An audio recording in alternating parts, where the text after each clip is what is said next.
Otros campos como protocol y header checksum no son revisados en profundidad acá, pero sí estos dos, que son las direcciones IP, tanto de origen como de destino.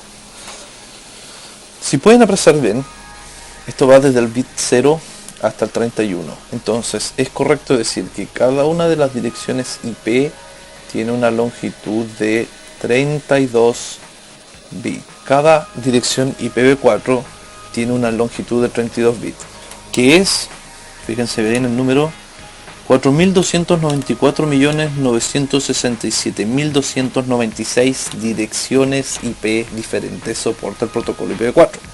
Solamente como referencia, el protocolo IPv6 utiliza 128 bits para sus direcciones de origen y destino. Por lo tanto, las direcciones IPv6 contienen miles de millones de veces más direcciones que IPv4. 4.000 millones de direcciones puede parecer mucho, pero en realidad no es tanto para las redes hoy en día. Bueno, otro aspecto importante que hay que revisar respecto a IPv4 o a la capa de red en realidad es cómo se agrupan los dispositivos en distintas redes y en grupos jerárquicos. Hay varias razones por las cuales se agrupan los dispositivos en subredes. Y hay distintos términos para agregar esto, o para más bien identificar grupos de subredes distintos. Acá, por ejemplo, en la diapositiva tenemos que hay una clasificación de por ejemplo, un lugar público, un lugar privado y dispositivos móviles. Pero si ustedes se fijan, podemos ver acá adentro, en esta red, tenemos una serie de dispositivos que no tienen un orden específico, y es más, cada uno de ellos pertenece a un perfil diferente. Por ejemplo, recursos humanos, departamento legal, otro del departamento legal, un usuario de administración. Fíjense, aquí están todos los dispositivos en la misma red. Entonces, este esquema de acá no tiene ningún orden jerárquico ni nada por el estilo. Lo que se hace siempre es una estrategia de división de sus redes. ¿Cuál sería lo apropiado? Es que las redes se dividan en base a su perfil de uso. Por ejemplo, pueden tener una red completa, una subred destinada a los PCs de recursos humanos y otra red destinada a, por ejemplo, la parte de administración técnica. Como son dos perfiles totalmente distintos, el separarlos por subredes permite entregar mayor seguridad y algunas características de administración que son bastante convenientes a la hora de levantar una red. Por ejemplo, fíjense, hemos dividido, supongamos que estos hosts originalmente estaban todos en un gran solo bloque IP, los hemos dividido en dos utilizando un router. Entonces, lo que importa aquí, lo que ustedes tienen que poder identificar, es que un router, bueno, en este caso tiene dos interfaces, cada una de sus interfaces está conectada a un dominio de capa 2, ¿ya? O en otras palabras, un dominio de broadcast. Este es un término muy utilizado, un dominio de broadcast. ¿Qué es lo que sería un dominio de broadcast? Bueno, primero expliquemos lo que es el broadcast. Existen distintos tipos de tráfico en la red. El tráfico de tipo unicast es aquel que va de uno a uno en la red.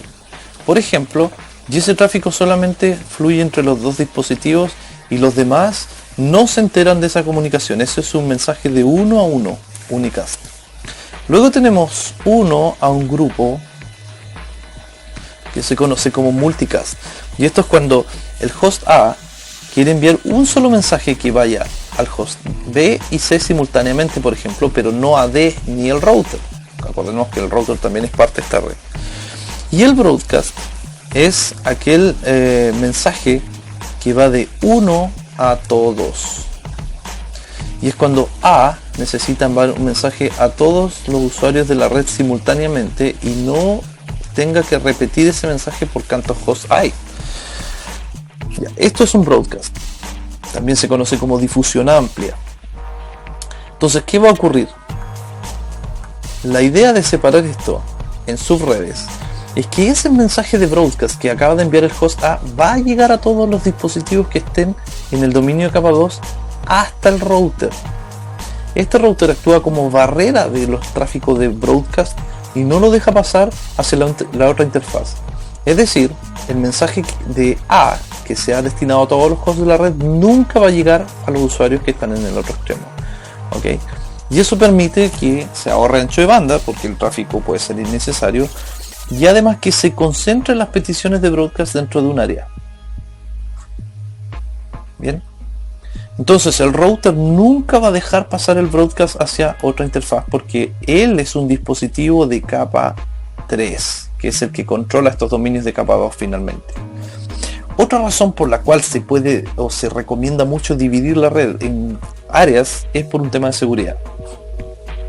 ¿Por qué? Porque, por ejemplo, si tenemos redes con perfiles distintos, por ejemplo acá tenemos una red de estudiantes y acá tenemos una red de investigación, nosotros podemos decir como administradores de esta red que eventualmente, si así lo piden las políticas corporativas, permitamos el tráfico de estos usuarios hacia internet, por ejemplo de los investigadores de esta universidad, pero que los investigadores no puedan entrar a ningún host de la red estudiante. Ese tipo de cosas se puede especificar a partir de un diseño correcto con distintos bloques y grupos de dispositivos. Si esto fuese una sola red, como ocurre muchas veces hoy en día en algunas compañías donde conocimientos de redes muchos no hay, nos encontramos con máquinas que tienen distintos perfiles en la misma LAN. Por ejemplo, tenemos una red de investigación, estudiantes, otro PC estudiantes, un servidor de por medio, otro servidor, otro de investigación, estudiantes y así sucesivamente. ¿Ya? Entonces, si quisiéramos agregar seguridad a este entorno, por ejemplo, para decir que los estudiantes no se metan a los PCs de investigación, simplemente nos quedaría activar un pequeño firewall local aquí, evitando las conexiones de las máquinas que tengan direcciones IP de estudiantes, ¿sí? Pero basta que este estudiante simplemente se cambie, por ejemplo, si él tenía la IP .10, se cambia a la .11 y ese firewall ya no te va a tener ningún efecto y la política va a ser quebrada y finalmente el usuario sí va a tener acceso. Entonces, al dividir esto en bloques distintos, como sería esto acá, por ejemplo, una red de estudiantes y una red de investigación, se puede a través del router denegar a todos los usuarios de una red, porque independiente que se cambie de la dirección IP, esa red completa va a estar bloqueada hacia el otro extremo y viceversa. ¿Cómo funciona esto? Al igual que cuando se envía una carta, por ejemplo, desde Japón a algún lugar en Estados Unidos, fíjense que esta carta va desde algún remitente hasta este destinatario. Jane Doe, que puede ser, por ejemplo, el nombre de la persona que se le va a enviar, el número del... aquí estaría el número de la calle y el número de la casa, la ciudad en la cual se encuentra el destino, el estado, en este caso California, un número postal para identificar ese estado y un país. ¿Sí? Así los datos van de forma jerárquica siendo enviados. Primero desde Japón se envían al país. Ya sabemos que Estados Unidos no es Canadá, no es México, no es Chile. Dentro de Estados Unidos se utiliza el siguiente valor, que es el código postal, para determinar en qué estado se encuentra, en este caso en California, luego en qué ciudad, luego en qué dirección, en qué calle y finalmente en qué persona. Esto es un proceso jerárquico de entrega de información y es exactamente lo mismo que hace el protocolo IP. Bueno, las direcciones IP ya decíamos que tienen 32 bits de longitud. Eso es una ley, o sea, IPv4 igual 32 bits, ¿vale? Ahora, estas 32 bits no están escritas secuencialmente desde el bit 0 al 31. Están divididas las direcciones IP en grupos denominadas octetos, que son agrupaciones de 8 bits, es decir, un byte,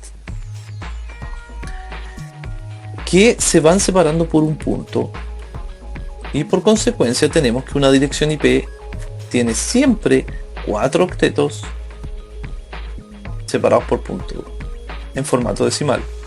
¿Ok? Ahora, lo importante es que las direcciones IP tienen una parte de esas direcciones se llama porción de red y otra parte de las direcciones se llama porción de host. ¿Quién determina eso? Es una dirección especial que se llama máscara de subred. Ya, la máscara es una dirección especial que determina dónde empieza la porción de red y dónde empieza la porción de host. En este ejemplo, los primeros 3 octetos, es decir, los primeros 24 bits de la red, están siendo utilizados para porción de red. Entonces se dice que esta dirección tiene una máscara 24. ¿Ok? Porque aquí, como acabo de decir, los primeros 24 bits están usados para red y los 8 restantes están usados para host.